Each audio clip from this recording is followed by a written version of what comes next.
and b4. B4 is played, which is something that I missed. Right, when I was looking at this game at the board, I saw her play this move, and I think it's a really strong move.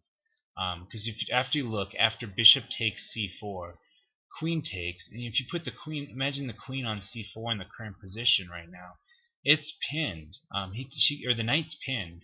It can't be moved because otherwise the queen will hang. So now he can't play as originally intended exchange of bishops, and b5 is coming, which is going to fork the queen and bishop. So really, it makes bishop a6 look like a bad move when it was so natural to start with. Doug tries to play g5 to just simply deflect the queen. But simply queen g4, hitting that weak e6 square.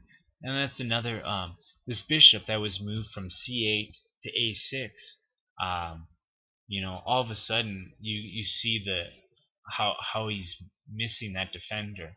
And it's something, I'm not really that familiar with the middle game theory of the Sicilian because I don't play it of these lines, especially. I've played certain lines, but not these regularly.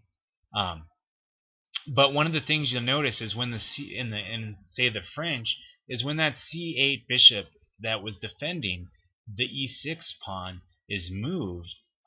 White has a lot of ideas with hitting this e6 square. So it's something that you might want to consider in either line, really, I think.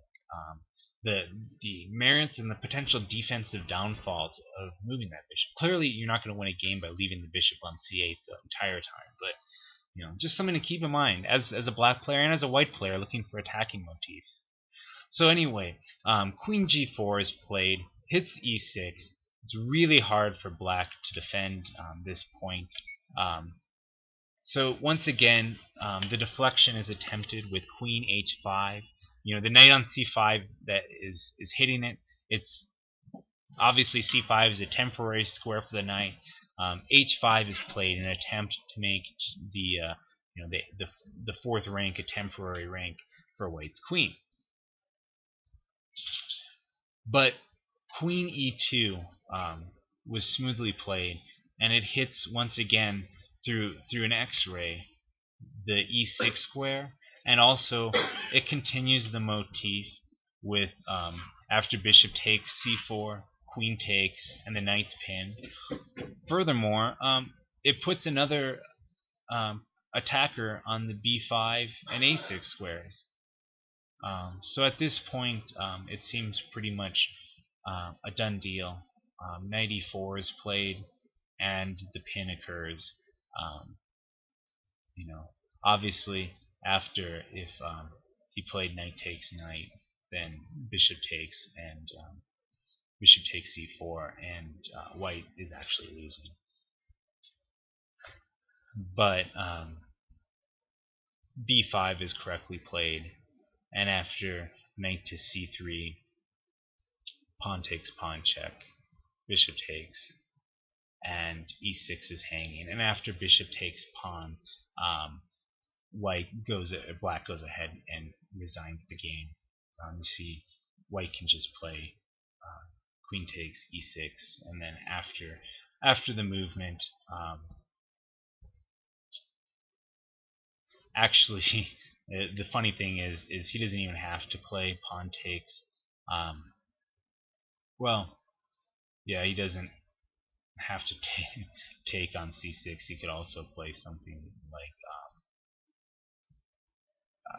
there's some mating ideas here, like knight to e8 check, and mate is shortly to follow. So Nino played a really good attacking game, in summary, but I do think that Doug made it real easy on her, and she actually probably didn't even play completely accurately when she could have just played e5, and she had a couple chances. And I think that Doug could have found a better defensive resource in rook a7. I haven't really, fully analyze, rook c7 versus rook a7, but I don't think it's whole that important. I just think rook a7 seems like the more natural defensive approach. But otherwise, you can see how after moving all these pawns, it creates tons of weaknesses, and she found this really cute attacking motif, primarily centered around e6. All right, well, going back to the results, that gives Colorado another point, and that puts them at 3-2 after five games examined in the first round. So be sure to continue to check the analysis, even if you already know the result of the match. I hope you find this interesting and useful. Have a good day, and good chess to all of you.